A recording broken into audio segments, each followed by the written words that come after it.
Mesdames et messieurs, chers concitoyens, chers amis, bonjour. Une année vient de s'achever, une autre s'avance déjà. Il est temps de faire des bilans à la croisée des deux. Bilan du pôle d'équilibre territorial et rural d'abord.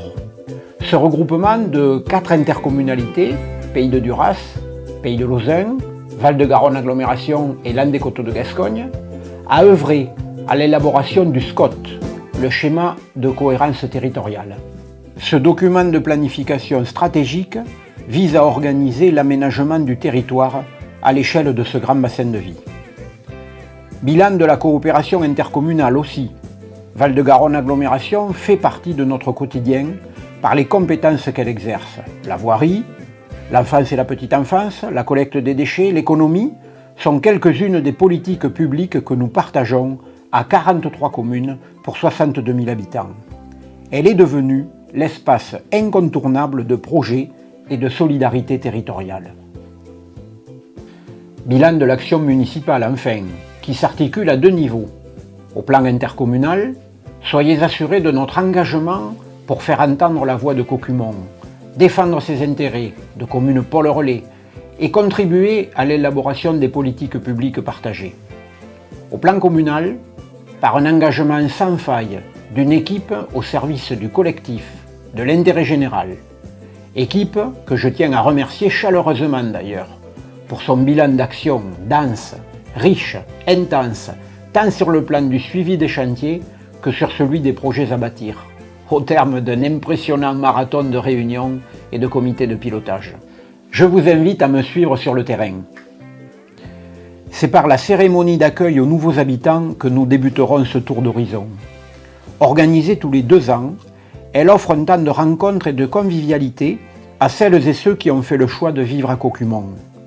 Avec 1160 habitants de population totale, notre commune joue pleinement son rôle de bourg-centre à l'attractivité commerçante et de services renouvelés.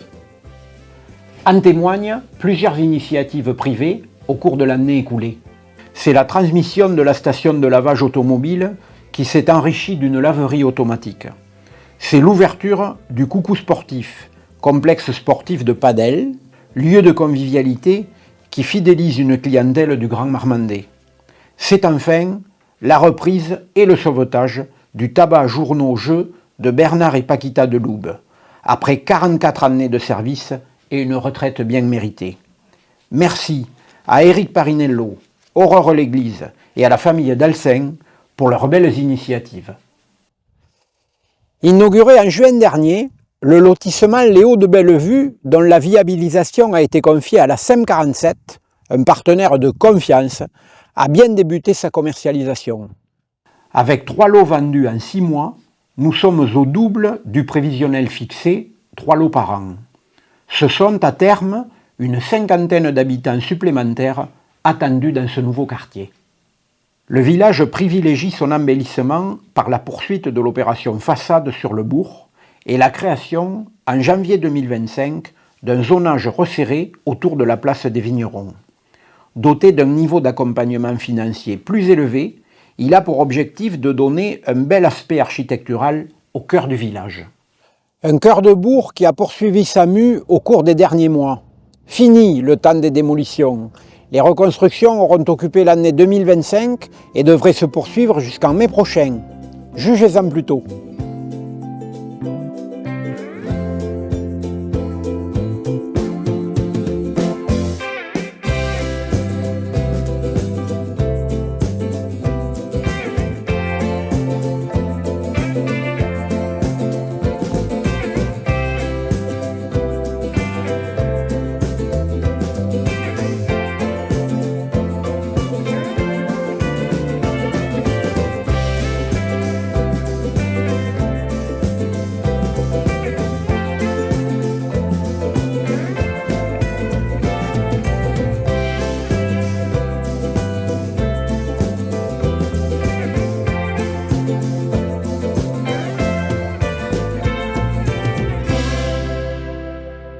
Vous êtes déjà 250 à avoir découvert le site à l'occasion des visites organisées par les élus. Nous vous donnons rendez-vous ce dimanche à 10 h, place des Vignerons, pour la reprise de ce temps commenté. Courant 2025, le local jeune a été aménagé et repensé en studio. S'il ne perd pas sa vocation première de maison des jeunes, il s'enrichit d'une nouvelle fonction d'hébergement temporaire. Il aura ainsi permis à Fiona, jeune volontaire en mission de service civique, et aujourd'hui à Mélissa, jeune médecin généraliste interne, de trouver ici les conditions d'un accueil cocooning.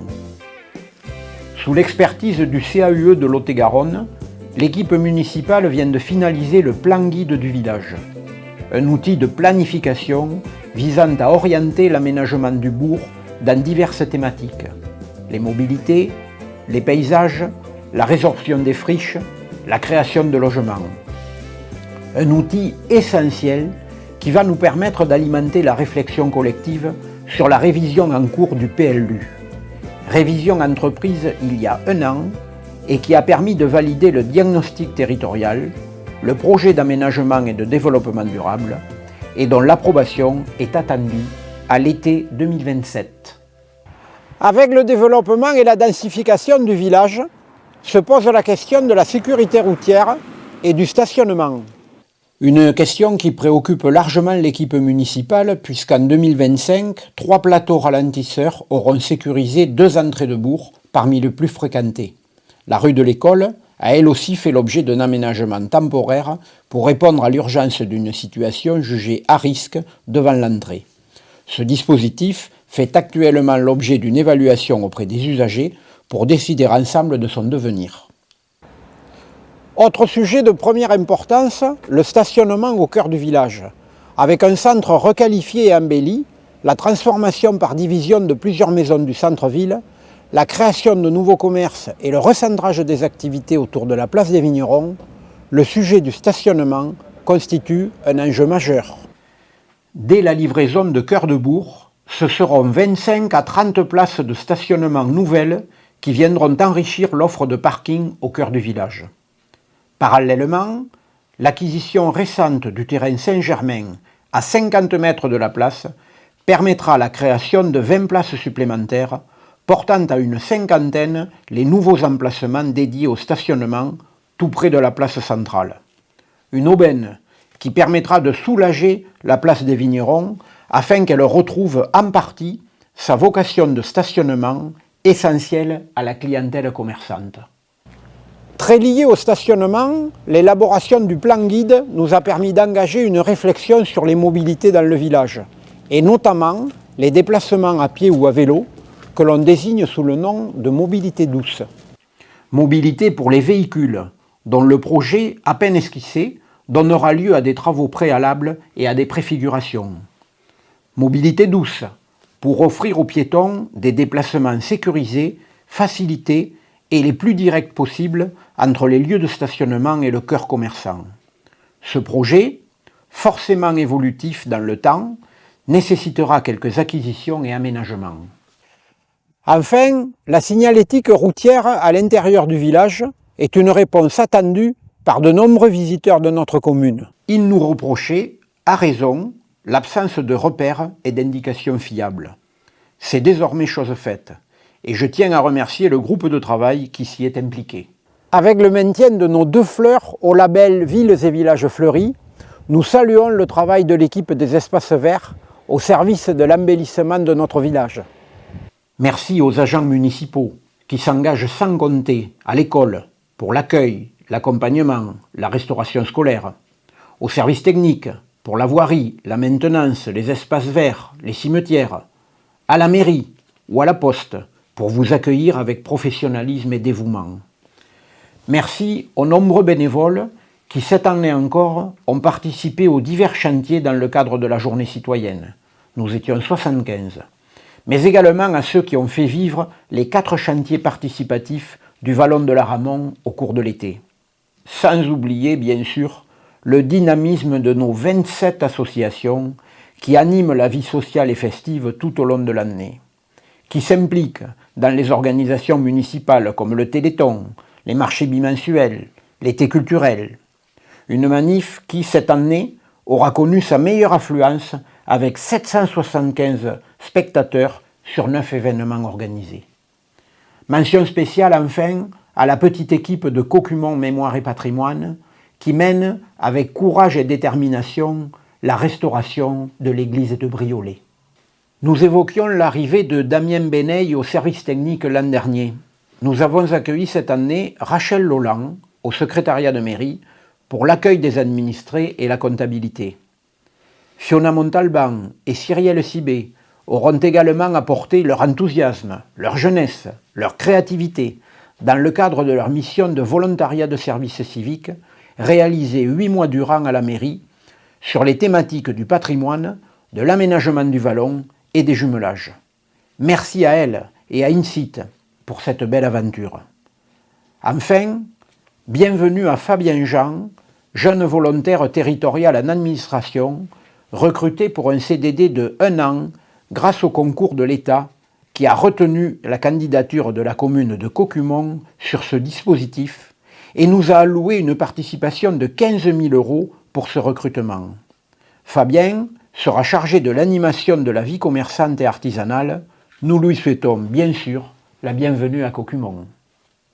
Année d'élection municipale oblige, les nouveaux projets à l'étude ne seront pas évoqués ici afin de respecter la neutralité de la communication municipale. Je rappellerai simplement les coups partis qui engagent d'ores et déjà une initiative privée, la commune et certains de ses partenaires dans des réalisations à moyen terme. En premier lieu, un projet de résidence à destination des familles, porté par le bailleur social Domo France, sur un terrain privé. Il permettra la création de 13 logements neufs à horizon 2027 et renforcera l'offre de logements en centre-bourg. Enfin, la très attendue résidence logement pour seniors. Un projet qui complétera le parcours résidentiel de nos aînés et leur permettra de rester au village.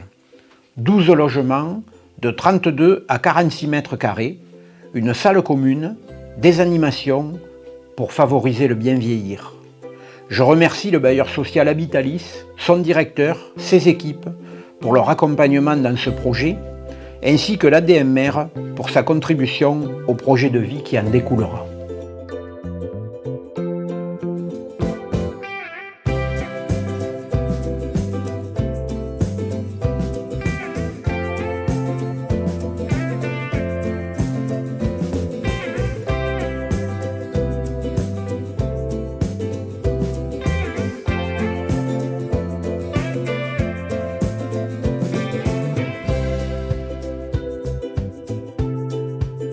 Dans un contexte économique et budgétaire particulièrement contraint et incertain sur le plan national, l'équipe municipale a tenu la barre des finances avec rigueur et équilibre, celle des projets et des réalisations en se fixant un cap clair, ambitieux mais réaliste, sans hypothéquer la capacité d'investissement de la commune, ni succomber aux sirènes de la peur ou de l'immobilisme. Grâce à un travail méticuleux de recherche d'économie, de recherche de subventions, le taux de la taxe foncière communale est resté stable en 2025 pour la 7e année consécutive. Au seuil de cette nouvelle année, je tiens à remercier l'équipe municipale pour son dévouement et son engagement au service de tous, particulièrement ceux qui font le choix, pour des raisons personnelles ou professionnelles, de ne pas se représenter aux élections municipales de mars 2026. Mesdames et messieurs, chers amis, il me revient de vous souhaiter une excellente année 2026. Je forme le vœu que partout, la raison l'emporte sur la folie, le collectif sur l'individualisme, la paix sur les conflits et l'amour sur tout le reste. Au nom de l'équipe municipale et du personnel communal, je vous souhaite une bonne et heureuse année 2026 à tous, pleine de santé, de joie partagée, de projets et de réussite.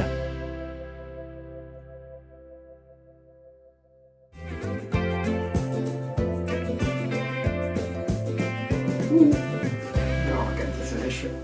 Regarde. Une année s'avance déjà. Merde, je me suis trompé, c'est pas ça. Le village privilégie son embellissement par la Merde. Inauguré en juin dernier, le lotissement Léo de Bellevue, dont la ville se pose la question de la sécurité routière et du stationnement. Merde, il est parti de l'autre côté. Se pose la question de la sécurité routière et du stationnement. La création de nouveaux commerces et le recentrage des activités autour de la place des Vignerons, le sujet du stationnement constitue un enjeu majeur.